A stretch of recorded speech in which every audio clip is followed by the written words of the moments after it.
A Great Chaos is Ken Carson's highly anticipated third studio album. Packed to the brim with 18 tracks, this project contains some of the best production Ken Carson has had to date, and even has a shock feature from rap legend Lil Uzi Vert. Following the hit single I Need You and the controversial entire album leak one day before the project released, I don't even know how that happened, all the stars were aligned for this to be Ken Carson's magnum opus. And it kind of was. Of course, this is all purely subjective, but the numbers and fan reception go to show that this is definitely one of his best projects, if not the greatest. Now that we have our backstory out of the way, it's time to go over the secrets behind the production of Ken Carson's A Great Chaos. Let's go. We're going to be making 2 beats in this video, and we're going to be taking inspiration from 2 of the most popular tracks on the album currently, Fighting Demons and Jennifer's Body. Starting off with beat number 1, we're going to jump right into a key secret for this style of production. What is that, you may ask? Starting your melodies off with super simple but super catchy leads. Typically, most producers will start their project off with a super solid bassline chord progression, but within the production of A Great Chaos, these catchy up-tempo leads really make or break the project, so we want to make sure that we start our beats with that to set the vibe for the rest of the beat. Here's what our lead pattern is going to sound like.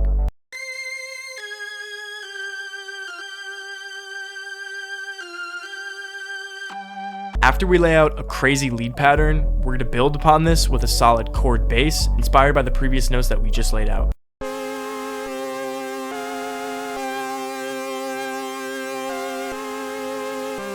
And this is really just another gem that you can utilize to really speed up your production and make beats faster. To add some motion to our chord progression, we're going to throw on Shaperbox 3 with a preset from the Resurgence multi-production suite, as well as a simple EQ boost, and now it's going to sound like this.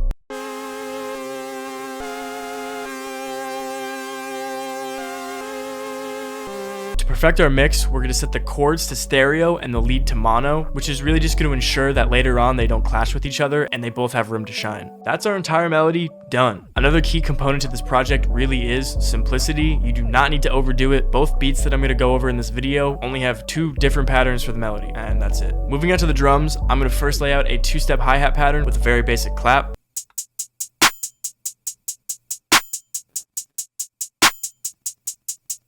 Then we're going to add the Agitate 808, and this is really my go-to when it comes to making these crazy distorted underground beats.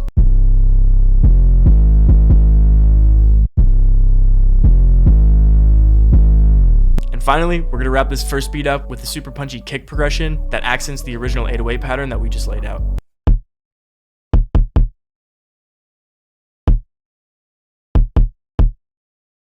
All together, here's what our first beat's going to sound like.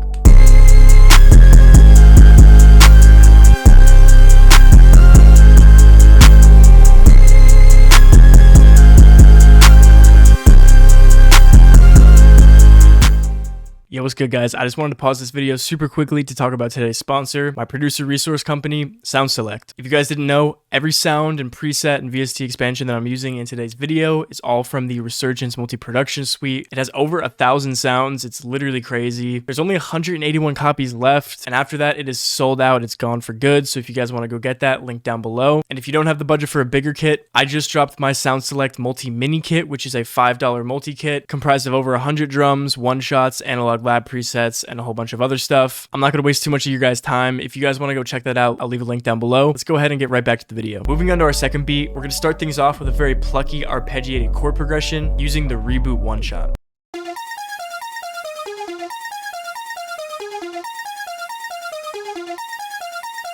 To add some rhythm to this progression, we're going to layer 2 instances of Shaperbox 3 onto the mix. One preset from the Metamorph Shaperbox bank, and one preset that's just a simple gate to emulate the melody from Jennifer's Body. Here's what it sounds like after.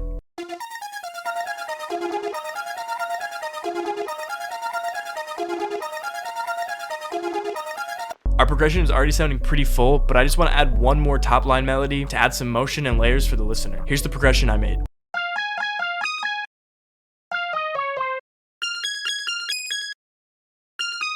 Again, to add some rhythm, I'm going to add Portal this time, using the preset Nintendo from the Fissure Portal bank. Here's what it's going to sound like after.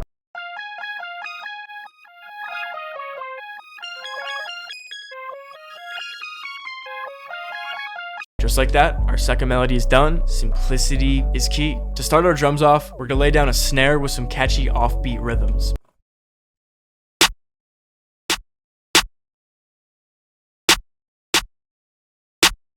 Then we're going to add a 2-step hi-hat pattern, and we're going to throw in some extra notes to add a little bit of extra bounce.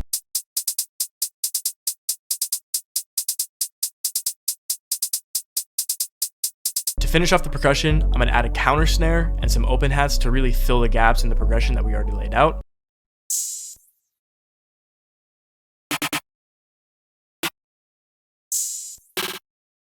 And now we're gonna move on to the 808s. Yet again, we're gonna add the agitate 808. Like I said, this sound is really one of my go-tos for this kind of beat.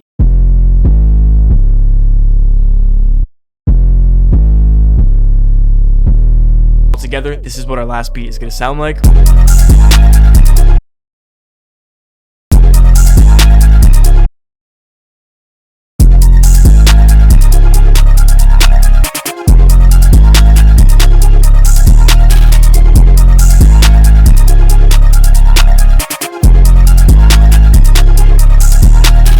If you like this video and you want to see how Playboi Carti and Travis Scott made one of the most iconic collaborations of 2023, click this video right here.